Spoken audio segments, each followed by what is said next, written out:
Greetings, everyone, and a very warm welcome to another edition of Marketing the Invisible. I'm Tom Poland, joined today by Leslie Venetz. Leslie, where are you hanging out today?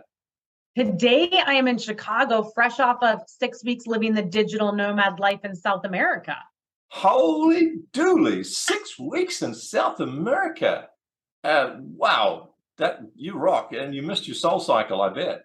I did. I deeply miss it. I came back and I biked every day since I've gotten back. You're Okay. spot on there, Tom. All right. Folks, if you don't know what a SoulCycle is, go Google it, but it's a pretty extraordinary experience. Getting off the SoulCycle, pardon the pun, Leslie is a 3 times head of sales, 15 years on business-to-business experience, B2B. She's an expert in building elite sales teams, which really is the potential to powerhouse any organization. She's the founder of Sales Team Builder, works with sales professionals and founders who need to create, and this is the word I love, repeatable processes that work, because with the repeatability, you get relentlessness. When she's not talking about sales or being interviewed, she enjoys traveling to South America for 6 weeks, reading and writing her SoulCycle. All right.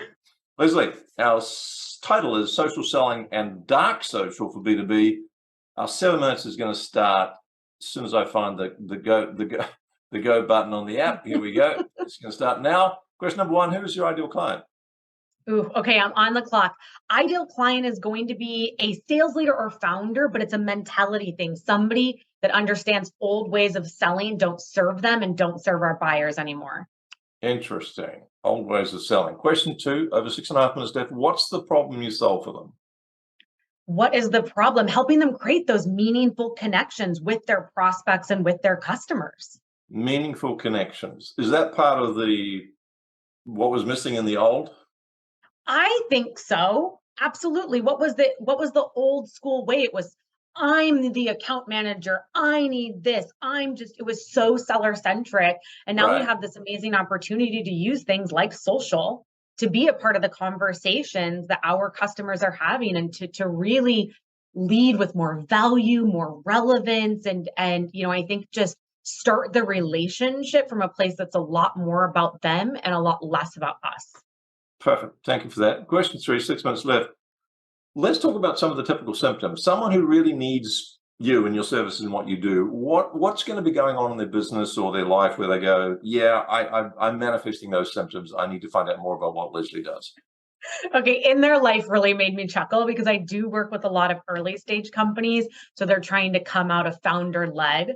So in their life is, they're the image of a person with the sticks and there's 7 plates spinning all over the place. Like they just need somebody who can come in and create consistency and take what maybe worked for them as a founder and figure out what pieces of it are repeatable so that we can have repeatable. And I think more broadly than that, it's like hallmarks of a bad sales organization, bad reply rates, people always asking for a discount, bad renewal rates, bad conversion.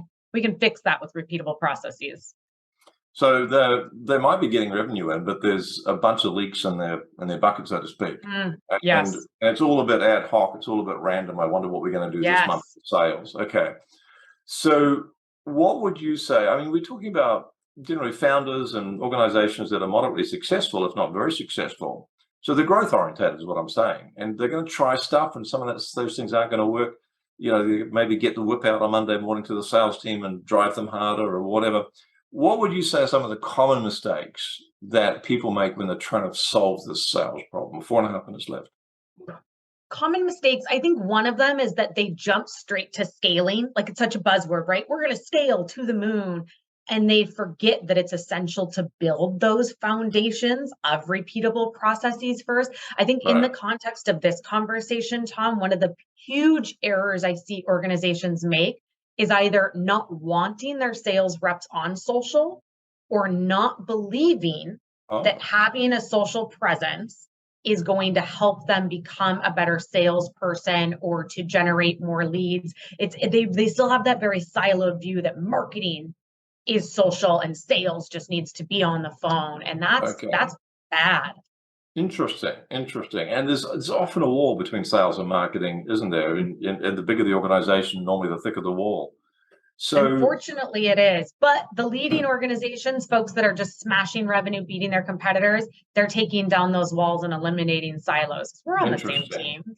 So we've got lots of time, still 3.5 minutes left. What's dark social? Pardon me. What's dark social Yeah, and where does it come to play in the sales process? I think that dark social is different depending on who you ask, but it's pretty much like everything that's happening behind the scenes that isn't the advertising, the branding, like the blatant, here's our company post on LinkedIn. So we are seeing a lot of intent being driven by folks just kind of being part of broader conversations. We're able to influence our buyers before they know they're being influenced. And it's a common stat that, I mean, depending on who you ask, I saw a stat recently that we only get 7% of the buying process. So it's an opportunity to educate and maybe entice and inspire our buyers without actively selling to them. So it's more subtle. It's covert, like Yes. the fifth column. We're kind of ethically infiltrating and influencing. Yes, I like the word ethical in there too, Tom, because it is, we're not trying to manipulate. We are trying to educate, inspire, do those pieces. Yeah. Right. And if anyone's wondering the difference between influence and manipulation, you draw a line somewhere. I don't know where exactly you draw it, but you do draw a line. Yeah. And mostly it's to do with your intention to help people. And if it's ethical to walk away if you just don't think they're a fit. So let's go with question 5. 2 minutes left. One valuable free action. This is like a quick top tip. Not going to solve the whole problem. Might help people to take a step in the right direction. I think that every single salesperson should be creating content. So that is my tip, is to go out there and do it. And while it's going to help you today in this job, that is something that you take with you for your entire career. So that might not be what every company or sales leader or founder listening wants to hear, but inspire your reps to create their own brand. It will help them in the moment, but it is something important that they can take with them forever. Very interesting. Thank you. And question 6 is a valuable free resource. I think you've got a newsletter, which, as I understand it, is packed full of valuable information. Where can people go to sign up for that? 1 minute left. Yes. Pop onto my website. It's the first thing that comes up at InsideSalesTeamBuilder.com. I also create daily on LinkedIn and on TikTok at Sales Tip Talk, Tips Talk. So tons of free content that I'm just out there trying to help us all level up a bit. So LinkedIn, TikTok, and InsideSalesTeamBuilder.com. Thank you for that. Yes. Question 7, 45 seconds left. Plenty of time. What's the one question I should have asked you but didn't? Oh, plenty of time. I don't know. I felt like we've been on the clock here. I would say a lot of the questions I get asked about social is about frequency. And I would say my maybe what is your number one tip for people who want to be successful on social? And it's consistency over frequency. Don't get so caught up in I have to post every single day that it makes it feel daunting. If once a week is what you can do, make that your goal, but be consistent. Consistency over frequency. You nailed it. Leslie, thanks so much. Thanks so much for your insights and your time. My pleasure. Sharing. Cheers. Thanks, Tom. Thanks for checking out our Marketing the Invisible podcast. If you like what we're doing here, please head over to iTunes to subscribe, rate us, and leave us a review. It's very much appreciated.